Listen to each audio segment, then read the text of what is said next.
अस्सलाम वालेकुम। दिन की जब 40 साल के करीब है, उनकी दो बहनें हैं जो भाभी की उम्र की हैं।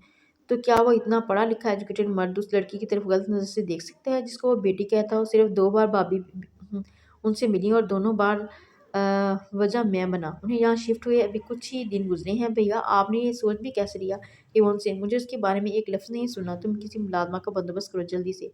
अरशद ने दृष्टि से बोला। अरशद दृष्टि से बोला, क्यों किया था फिर निकाह उनसे? क्यों? आखिर अगर आप उनकी सच्चाई नहीं सुनेंगे तो मैं और असद हर चीज़ छोड़ के यहाँ से हमेशा के लिए चले जाएंगे, क्योंकि वो हमारा हाथ मांगने गई थी उनके घर, हमने भेजा था उन्हें। और आपने क्या किया? इतना गलत सलूक। अहमद ने कहा था। समिया की हालत का लुत्फ लेने के लिए आती समन के सर पर जैसे आसमान गिरा था। वो बाजी खेलने से पहले ही हारी हुई थी। तुम धोखेबाज इंसान, तुमने मुझे धोखा दिया, मुझे बेवकूफ़ बनाया। वो तुम्हारी बीवी है, तभी तो भड़क रहे थे इतने ज़्यादा। तेजी से अंदर दाखिल होते वो फट पड़ी। उन्होंने जो भी किया ये उनका पर्सनल मैटर है, आपको क्यों तकलीफ हो रही है? वो दिल मिला के बोला। अमन चुप करो तुम, अरशद ने तनबिया की। तुमने कब पूछा था मुझसे कि वो मेरी क्या लगती है? हमारे घर पर ही रह रही है। वो बिना किसी रिश्ते के यूँ अचानक कोई किसी के घर में कैसे आ सकता है? मैंने ज़रूरी नहीं समझा कि मैं तुम्हें बताऊँ, अरशद ने कहते हुए यानी कि उसको काबिल नहीं समझा। मेरे शोहर बन सको, बहुत अच्छा किया मैंने जो उसे चुटकियों में तुम्हारी ज़िंदगी से बेदखल किया। ढूंढते रहो अब उसे। तुम किसी पर क्या भरोसा करोगे? तुम तो खुद अपने ऊपर आप पर ट्रस्ट नहीं कर सकते। तुमने सब झूठ कहा। हाँ कहा मैंने झूठ। और देखो आईने में अपनी शक्ल, इस शक्ल के पीछे छुपी क्रह सूरत को। मुंह बंद करो और दफा हो जाओ यहाँ से। गेट लॉस्ट, आई सी गेट लॉस्ट। उसको खींच के थप्पड़ मारते वो दौड़ा था। समा ने तनफर से उस पर लानत भेजी और तनफन करती चलेगी। आसमान नजरों में घूमना किसे कहते हैं? इस वक्त को एशा से पूछता। उनसे नजरें चुराते वो असद और अहमद को शिश्तर छोड़ के ऊपर चला गया था। हम भाभी को लेने जा रहे हैं अभी और इसी वक्त। असद की बात पर हमने सर उठाया था। भैया उनको डिवोर्स देते हैं तो बेशक दे दें, मगर अब उनकी जिम्मेदारी उठाना हमारा फ़र्ज़ है। एक से बढ़ के एक अच्छा रिश्ता मिलेगा। बड़े भाइयों के जैसे ही उन्हें रुखसत करूँगा। यहाँ कम अज़ कम वो लोगों की बातों से तो महफूज रहेंगी। कितना बुरा सलूक हुआ उनके साथ। अहमद यार मुझे रोना आ रहा है। तू जानता है और मैं जानता हूँ कि हमारी माँ की खिदमत ने किस तरह दिन और रात एक किए उन्होंने मुझे, और तुम्हें कभी शिकायत का मौका नहीं दिया। भैया के नाकाम में होकर जितनी वफादार भैया की नहीं, इतना कोई भी किसी के साथ नहीं होता। यार एक लफ्ज़ मोहब्बत का कब बोला भाई ने? कब अपनी हमराही का इत्मीनान दिया? आई तो उनके नाम पर ही थी ना। वो यहाँ पर किसी निचले दर्जे के मुलाज़िम के साथ भी कोई ऐसा सलूक नहीं होता जो उनके साथ हुआ। असद की आंखें नम होगी। मम्मा घर पर अकेली हैं, और क्या वो वहीं होंगी? अगर हुई भी तो हमारे साथ आएंगी भला? अहमद असद परेशान था। कोई ज़रूरत नहीं तुम लोगों को जाने की, मैं जा रहा हूँ उसे लेने के लिए। मैंने सब बिगाड़ा ना, अब मैं ही ठीक करूँगा। बारी आवाज़ में कहते उन्हें कुछ भी कहने का मौका दिए बिना ही वो डग पड़ता फिर वहाँ से चला गया। खबर नहीं मुझको ये कौन सा दर इश्क है जाना, खबर नहीं मुझको ये कौन सा दर्जे इश्क है जाना, कि लफ्ज़ सब मेरे जिक्र बस तुम्हारा है। तुम बताती क्यों नहीं हो? क्या गुल खिला के आई हो? दूसरा दिन भी गुजर गया तुम्हें आए, मगर तुम्हारा शोहर नहीं आया। तुम तो कह रही थी कि वो आने वाला है। चची जान ने हंसपे आधा चीख के कहा था। अंदर दाखिल होते अरशद को जाने क्यों बहुत अफसोस हुआ। मैं आ गया हूँ।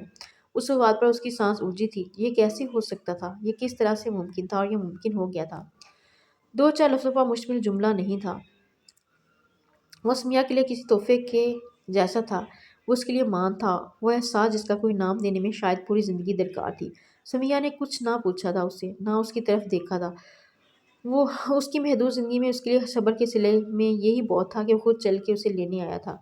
हर बात को पाँव तले रोनती वो अपने अज़ली सब्र के साथ उसकी हमराही में चची जान को कुछ भी कहने का मौका दिए बिना अरशद के साथ लौट गई।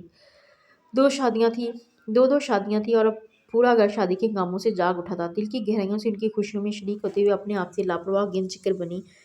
कल हॉल में मेहंदी की रस्म अदा की थी और आज बारात के बाद कल हॉल में वसीह पैमाने पर वलीमा की तकरीब हुई थी। खुदा के लिए समी पुत्र कपड़े चेंज कर लो, बारात बस जाने ही वाली थी। ऐसे ही जाओगे अपनी देवरानियों को लेने? सादिया आंटी ने डट के उसे कहते हुए लिबास थमाया जो अभी कुछ देर पहले ही चुपके से अरशद ने उसे ला के दिया था। उसे देने के ये किसने दी हैं? समिया ने निगाहों को खैरा करते उसके लिबास को नजर भर के देखा भी नहीं था। ये सब बच्चे ने ला के दिए हैं। वो हमेशा की तरह नाम बोल के नहीं, और नाम सुन के वो फीकी सी हंसी हंस के तैयार होने चल दी। उसके नाना करने के बावजूद सादिया आंटी की बहू ने उसे अच्छा खासा तैयार कर दिया था। नज़र लग जाने की हद प्यारी लगती है। जिस वक्त उदास दासी वो बारात लेने चंद खवातीन के हमरा मर्दों के जाने के बाद अंदर से निकली, तब अरशद का दिल किया अपनी हर गलती की तलाफ़ी करते उसे अपनी पनाहों में छिपा ले। سنجیدہ سی کچھ خفا خواہ سی وہ ارشد کو بہت پیاری لگی۔ جب وہ اسے لے کے آیا تھا ایک دن بھی اس سے بات نہیں ہوئی تھی، جانے کیا سوچ کے وہ زیر لب مسکرا دیا۔ شادی کے ہنگامے سے پڑتے ہی زندگی معمول پر آ گئی تھی۔ دونوں کپل نادرا نیرزیا گھومنے نکل گئے تھے۔ پورا دن گھر کے کاموں میں ابھی وہ زناشا اور عائشہ پر دن میں 1000 بار اشک کرتی۔ اسد تو اسد احمد بھی اپنی بیوی کے وارث کی جاتا۔ ہر انسان کی اپنی قسمت ہے، اب تو سب تو مقدر کے سکندر نہیں ہو سکتے نا۔ بریانی دم پر لگاتے اس نے سوچا۔ فریش ہو کے ظہر کی نماز ادا کر کے اب وہ صحن میں دھوپ میں بیٹھی تھی، اتنے میں ارشد کی گاڑی کا ہارن بجنے لگا۔ گیٹ کھولتے وہ چھوٹے سے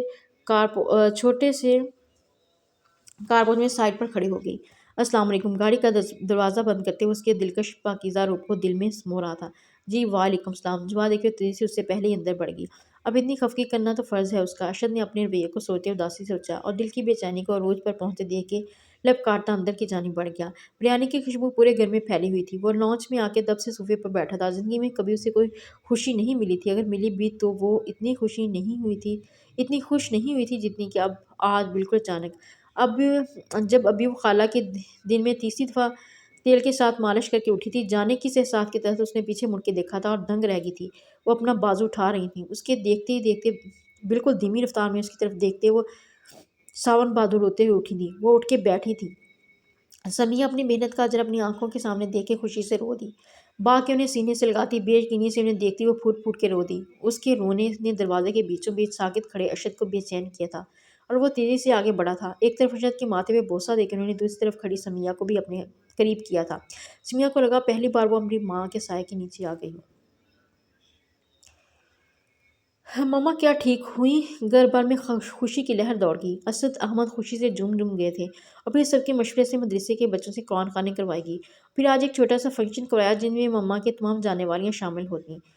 بہت ساری خواتین ماما کے پاس جمع تھیں۔ زناشا نے زبردستی اسے بھی تیار کیا تھا۔ بھابی پلیز مجھے وہ بلو کلر کی فائل لا دیں، بھیا کے روم سے وہ مانگ رہے ہیں، ابھی کال آئی ہے ان کی۔ میں کچن میں ہوں، جلدی جلدی پلیز، اس نے کہا تو وہ کچھ سوچ کے جھجک کے چل دی۔ بہت ڈھونڈنے کے بعد بھی اسے وہاں فائل رکھی نظر نہ آئی تو وہ لب کچلتی جانے کو مڑ گئی، مگر یہ کیا! ایک جھٹکے سے اسے کس نے کھینچا تھا اور وہ گرتے گرتے بچی تھی۔ ہلکی سی چیخ ارشد کو دیکھ کے حلق میں دم توڑ گئی۔ آپ یہاں؟ مگر اسد بھائی نے تو کہا تھا کہ آپ… ہاں میں نے بلایا تھا اسے کہہ کے۔ کیوں تمہیں برا لگا؟ اس کو بیڈ پر اٹھاتے وہ مدھم سا بولا۔ نہیں ہاں وہ مجھے جانا ہے، ہٹیں سامنے سے۔ اسے کچھ سمجھ نہ آیا اس کی جذبے لٹاتی نگاہوں کے سامنے کس طرح سے کرے۔ یہ پل بھی آنے تھے، ان کا تو کبھی گمان بھی نہیں کیا تھا۔ بہت انسلٹ کی تھی نا میں نے ایک انمول لڑکی کی، مگر میرا دل جو کہیں نہ کہیں تمہارے سامنے جھک رہا تھا وہ سب دیکھ کے پاگل ہو گیا، بالکل دیوانہ۔ کچھ شک نہیں تھا، اگر اس دن میں اپنے آپ کو مار دیتا۔ میں خود پریشان تھا، مجھے نہیں سمجھ آ رہی تھی میں ایسے کیوں کر رہا ہوں۔ میرا دل مجھے دغا دے گیا۔